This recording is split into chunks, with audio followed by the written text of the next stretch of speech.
வணக்கம் நண்பர்களே. கிராண்ட்ஸ்லாம் அப்படிங்கிற ஒரு போட்டி கேள்விப்பட்டிருக்கீங்களா? இது எந்த விளையாட்டோட தொடர்புபடுத்தக்கூடிய போட்டின்னு உங்களுக்கு தெரியுமா? வாங்க அதை பத்தி முழுசா பார்க்கலாம். கிராண்ட்ஸ்லாம் அப்படிங்கிறது டென்னிஸ் விளையாட்டோட தொடர்புபடுத்தக்கூடிய ஒரு போட்டி. உலக அளவில் இருக்கக்கூடிய எல்லா டென்னிஸ் விளையாட்டு வீரர்களுக்கும் இது ஒரு கனவு. ஏன் அப்படின்னு பார்த்தீங்க அப்படின்னா, ஒரு வருஷத்துல 4 பிரிவுகளா இந்த போட்டி நடத்தப்படும். இந்த 4 பிரிவுகள்லையும் தொடர்ந்து ஒரே வருஷத்துல யார் வெற்றி வாகை சூடுறாங்களோ அவங்களுக்கு தான் இந்த கிராண்ட்ஸ்லாம் அப்படிங்கிற பட்டம் கிடைக்கும்.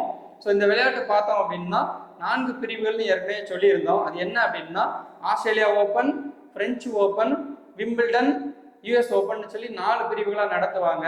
ஸோ ஒவ்வொரு வருஷத்துடைய ஜனவரி மாசத்துல ஆஸ்திரேலியா ஓப்பன் நடக்கும்.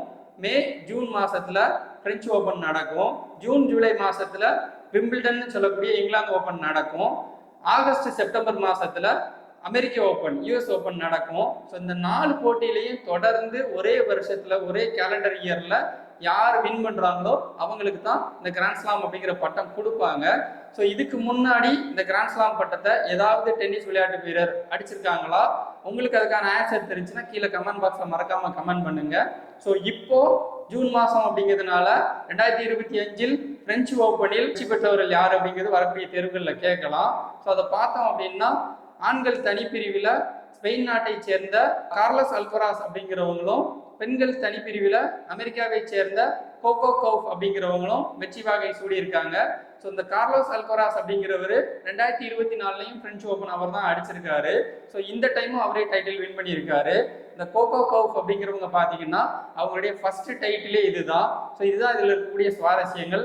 இது தவிர பார்த்தோம் அப்படின்னா இந்த 4 விளையாட்டுகளும் எந்த தரையில இது நடக்கும் அப்படிங்கிறத வச்சு இதுல ஒரு டிஃபரன்ஸ் இருக்குது. ஸோ ஃபர்ஸ்ட் நடக்கக்கூடிய ஆஸ்திரேலியா ஓப்பன் பார்த்தோம் அப்படின்னா கடினமான தரையிலையும், கடைசி நடக்கக்கூடிய யூஎஸ் ஓப்பன் சொல்லக்கூடிய கடினமான தரையிலையும், இடையில இருக்கக்கூடிய இந்த 2 போட்டிகள் தான் கொஞ்சம் ட்விஸ்டே வச்சிருக்காங்க. பிரெஞ்சு ஓப்பன் பார்த்தோம் அப்படின்னா முழுக்க முழுக்க களிமண் தரையில் நடக்கும்.